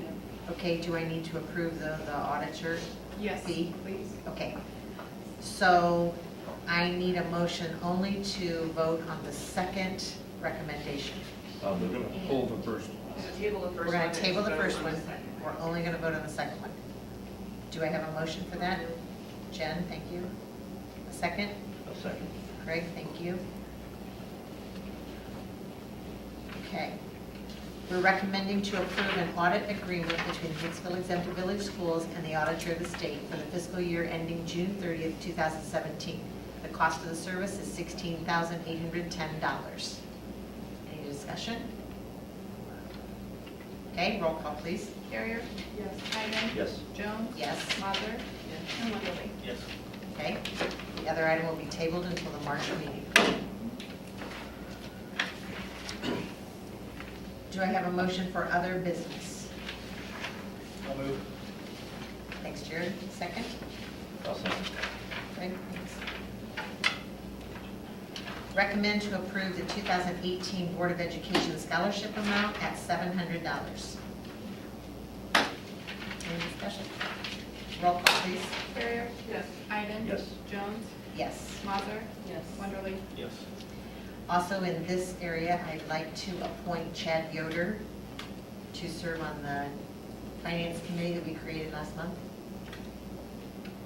So we'll now have 4 community people, 2 board members, who will be voting members, and then Melissa and Keith will both serve on that also as advisory.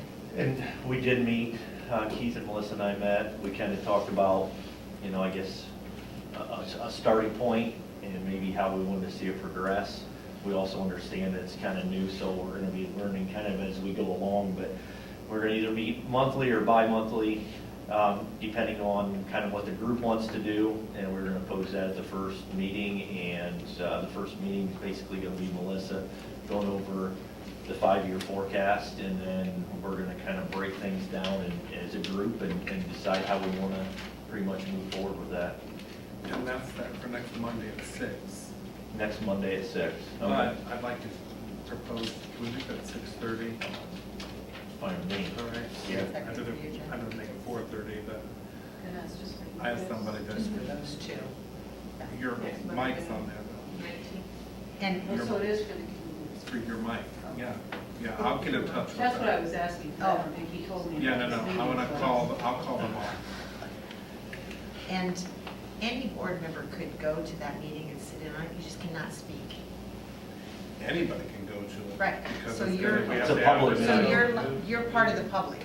You know, we're part of the public. If you wanted to go and sit and listen, you may. You just are not allowed to speak, because then it would be a board meeting. There'd be too many board members there. Okay, so 6:30 on the 19th, probably.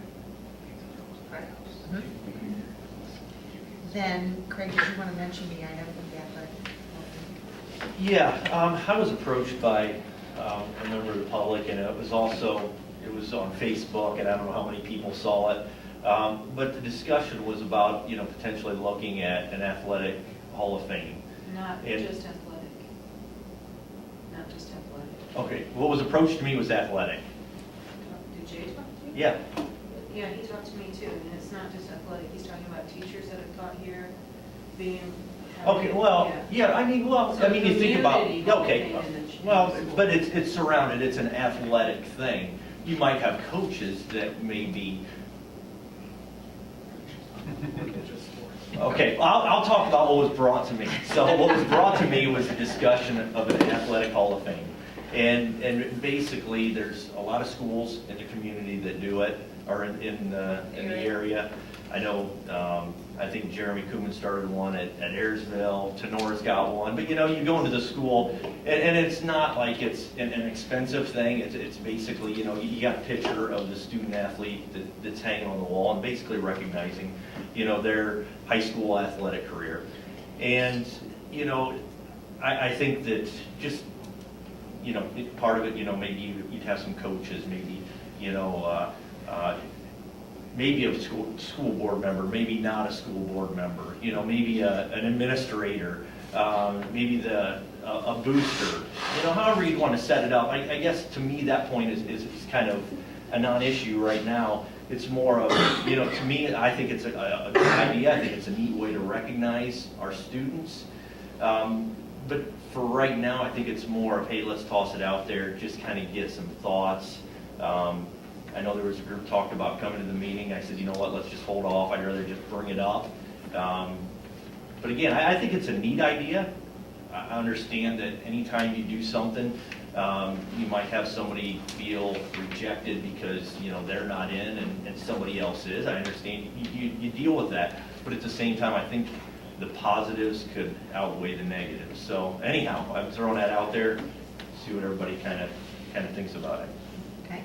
And when Jay approached me, it wasn't, I mean, when we talked about it, it was community members too, and, well, That's part of the teachers group, you mean? as part of, that could be in the Hall of Fame. Okay. And I know that this has been brought up before, that I think, Turnbull, sorry, and I think it's been brought up before, and correct me if I'm wrong, because I think you might know the answer to this too, but I told him, I think the biggest issue isn't so much having this Hall of Fame, it's trying to decide the parameters of who would fit into this Hall of Fame, and how do we decide, and who decides, and it becomes kind of, You know, and I agree there's a can of worms there, but to me, the group would get together and say, you know what, these are the requirements, you know, whether it be a stat line, but see, that's what I thought too. I thought, I okay, so think we're the gonna do foundation's teachers. doing that.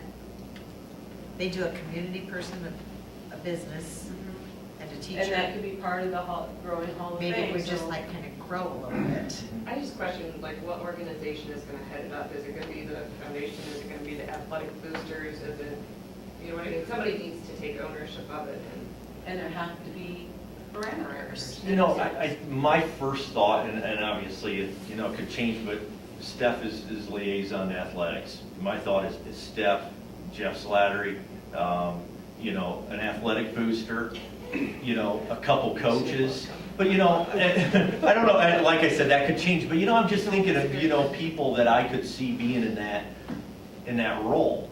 It doesn't have to be that. Like, again, it's just, Well, the nice Just part thoughts. is there's a lot of other school districts that already have that in place. Mhm. And so we just Borrow. beg, borrow, and steal.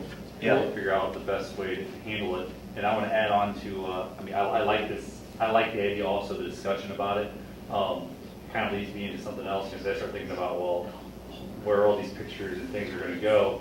I'm a big fan of what's going on in Fairview, and they're, if you walk in their lobby, they have a big, like, 60-inch touchscreen TV. It has all the Hicksonians scanned on there, all their record books, all their Hall of Fame people. So you go up there and you select, you know, Hicksonians. You select the year, you pull up your class, that Hicksonian, you can flip through the pages.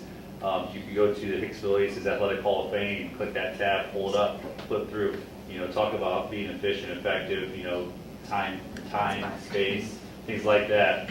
It condenses it, but also in my conversation with Jay, and I don't know about yours, he said that he and a few other people were reticent about this whole thing because who's going to stand there for that long and look through everything?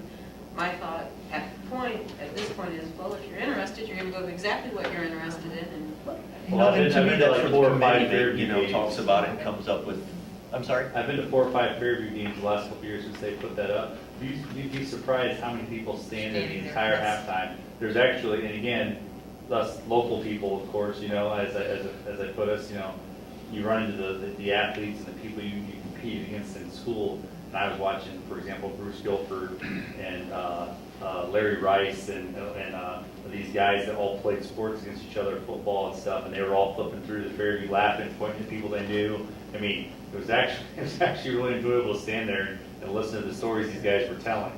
So, and again, it's the way it's organized and again, condensed. You have to make it, user-friendly. But again, definitely something to look into.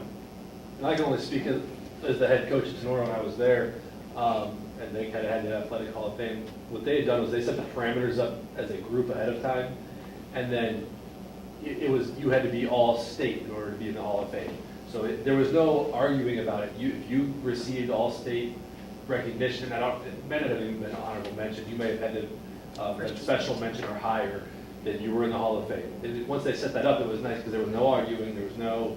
Now, as a basketball coach, it's tougher to get a kid all state than it is football, for example. There's more positions, more all state kids. Well, you win at least one playoff game, you're guaranteed you get all state players. That's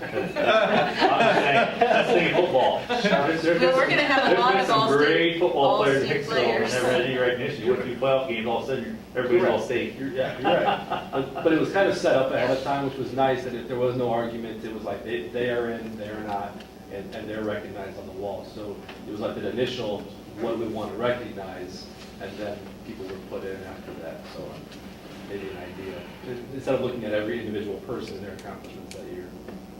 Yeah, I think, I like that idea, because then there's no saying their butts, If a Yeah. parent complains, or, how come, my kid's not in the Hall of Fame, well, I don't know. The key is guidelines, and if that's the guideline, great. If it's something different, as long as it's specified, whether it be a stat line or whatever mention, honorable, whatever, Yeah. they get, that would, but either way, I just think it'd be a neat way to kind of recognize our kids, and, So we're starting a thought process about that. Okay? Starting a conversation. Starting a conversation, that's right. Okay, any old business? We've already taken care of the 2018-19 school calendar. Anything else? The Okay. buses, we almost Okay. forgot the buses. bus 10. What are you waiting to do? I originally said. We can't take it out to pasture and shoot it in the head, Yeah. so. Well, I originally said we should fix it, because we can't be without. We need to, it's one of our.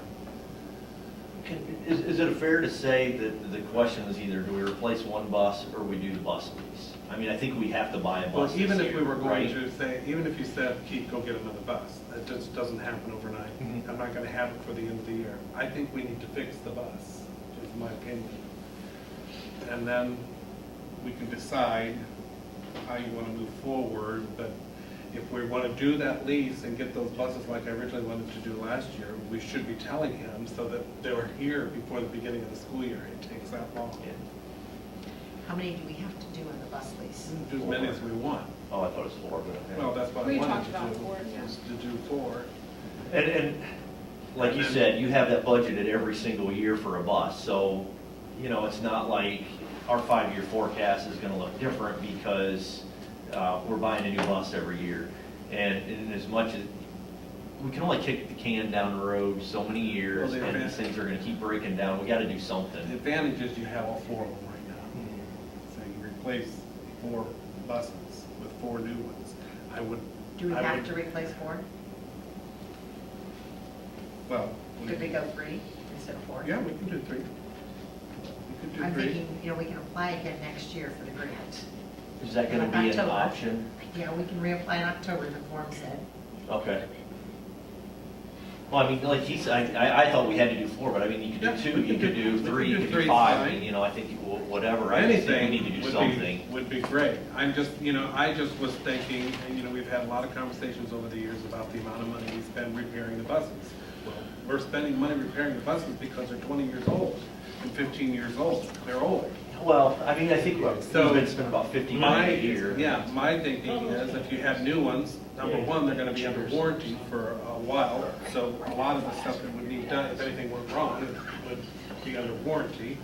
And I would think that a new bus wouldn't need the work that a 20-year-old bus would need. So I would hope that we would save some money on that service. My question, I like the idea of doing you know, 3, maybe 4. The question is, and I understand we pay one this year, one next year, one the year after. The question would be the financing, how much, because we're buying it at today's prices, but how much would it cost us, you know, as far as financing over those 4 years? I don't know the answer to that. I don't You know know- either. I think we talked earlier today about contacting Dave Kraft from Cardinal Bus to, you know, just kind of talk to him, because we did last spring. Can you get us more Yes. information Yeah, and details? absolutely, I can have that by, for sure Last by March. question. But I still think, my opinion, I think I mean, if you're gonna, if we were going to get a new buses, that would be one of them that would go. Yes. I think you get more I think we need to get it. How Do you many, need our approval for that? No, Okay. yeah. All right, I well, we don't have to just- vote on that, we just have to agree that that's I a good mean, this idea. happened last week, Okay. I was out, so it's been setting all this time because I wasn't here, but, I mean, even if we said we weren't gonna fix it, well, let's ask him tomorrow. How about I call tomorrow? Let's find out. Will they take it like that? And if so, do we gamble and say, get me a new bus coming, you know? But, and we gamble that we're not gonna need bus 10 for the rest of the year, which is a big gamble. How many backups do we have that don't get run on a daily basis? 3, 3, so we'd be down to 2 backups. it's not good. No, I agree. And And That's- then you've got event, I mean, you've got to go to events. One's 1996. Yeah, get information, find out. I mean, I just feel more comfortable. I mean, you know, here back, what was it when we had? Right, we had 2 January, now. we had, 2 didn't start that day. yeah. Mr. Benjamin, how many buses run our PM route, second loop? 5? 5. But then I also have the 4-county bus, and I have Casey. Okay, and then you're telling me we have 3 buses sitting back, Well, 2 now. 2 now. 2 now. And what we have to remember is spring sports are coming up. A lot of our teams will leave at 2:30, 2:40 to get to their games. So there's times where we have no buses available. I think we need to fix it. Yeah, find out what happens, you know, do we have I mean, even if we, I Even if still we think start we need that, to we need fix to it, fix but it. even if we buy a new bus, we're still not gonna get it till next year, Right. next And school so year. I'm curious, you know, do we get anything on the buses that we're getting rid of? Do we get trade-in value, you know, Yes. that kind of thing? Well, what do you get when you trade in an old junk Right, car? not much. And it's just, Not much. Not much. right, but I mean, we need to find that out. I mean, I'd like Yeah. to be presented that Sure. information. Let And me- then let me ask also- him that. Because I want to say when we talked to him last year, I want to say the price per year was going to be like 90, so like 95.5, 96, it was about 95,000. And I'd also like to know, you know, just what happens at the end of the lease, how, I mean, what kind of idea are we being? It's kind of like a, Because it's a 4-year lease, so if you buy 4 buses, it's a lease, like you pay 1 bus each year for 4 years. So you- But you get them all. Yeah. At the beginning. But then I kind of question, you know, are we kicking ourselves at the end of the life cycle that we're going to be down?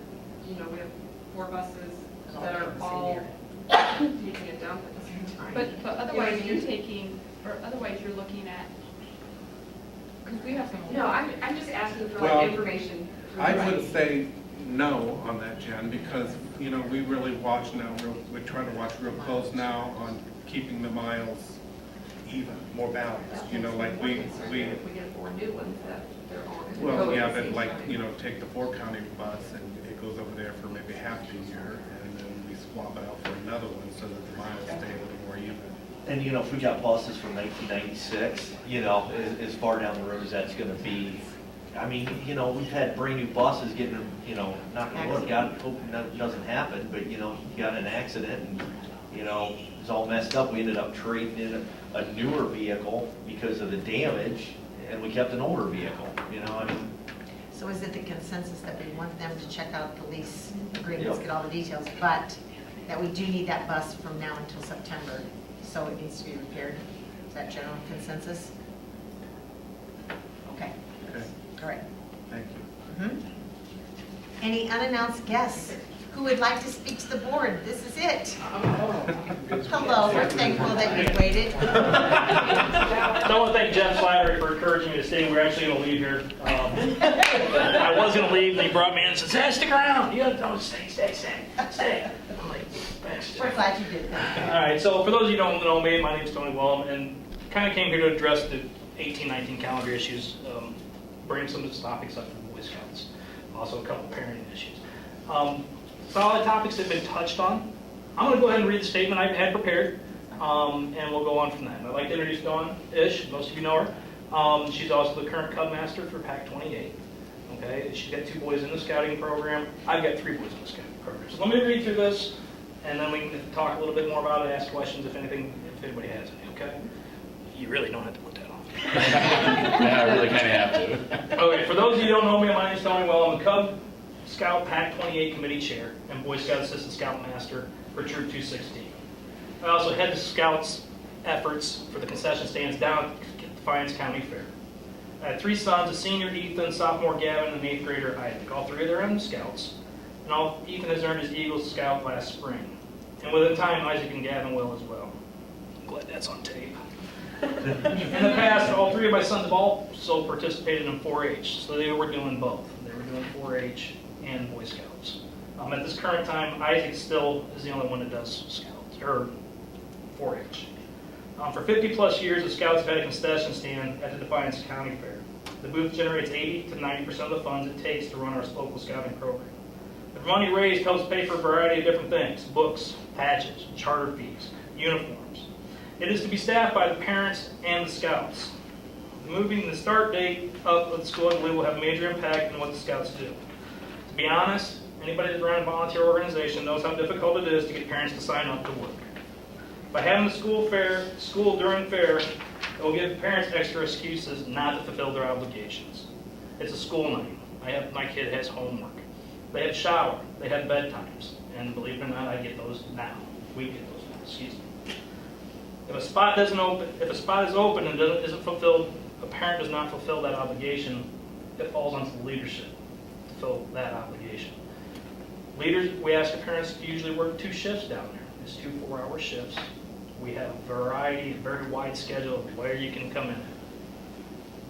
That means most of my leaders are working 2 to 4 extra shifts a week.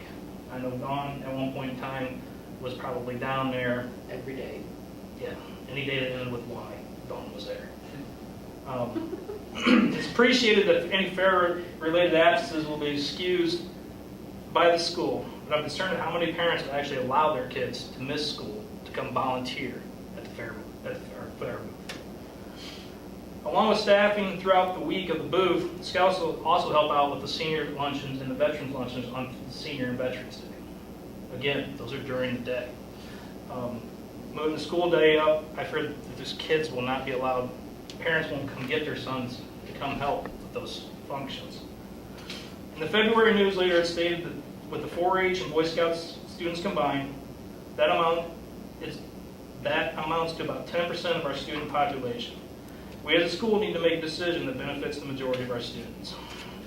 At no time have I ever heard mention that the class of 2020 was working the gates last year at the county fair. That's an additional 70 to 75 students that this now affects.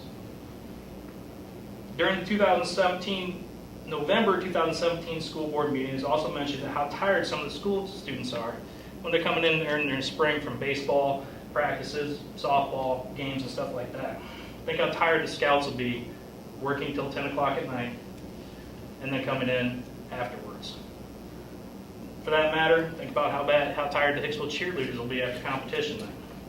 How tired will the band members be after band night?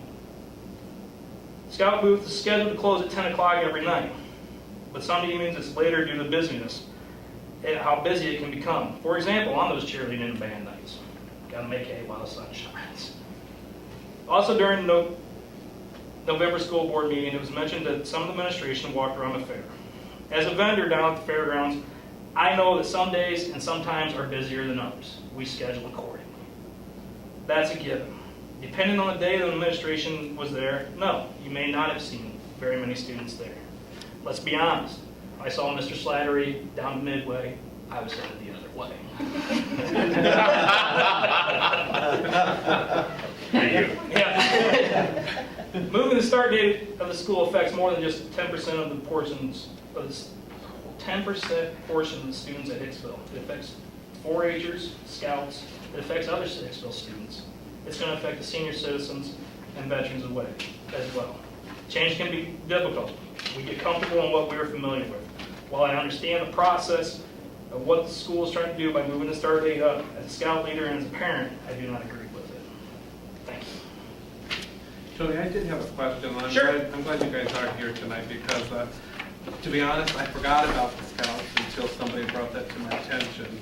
And it's like, oh my gosh, I completely forgot about that. But what time do you guys open up that stand? We open 10 a.m. 10, between 10 and 11. Okay. They were actually, the two scouts that were working that day, and there's one high school kid in the donut shack. The Sherwood Fire Department donuts? Yes, Yeah. and I know that we recognize students working those 3 events, and then we walked through all the different barns multiple times, checked on the kids and Right. stuff like that. So, again, I knew that you guys had that going on.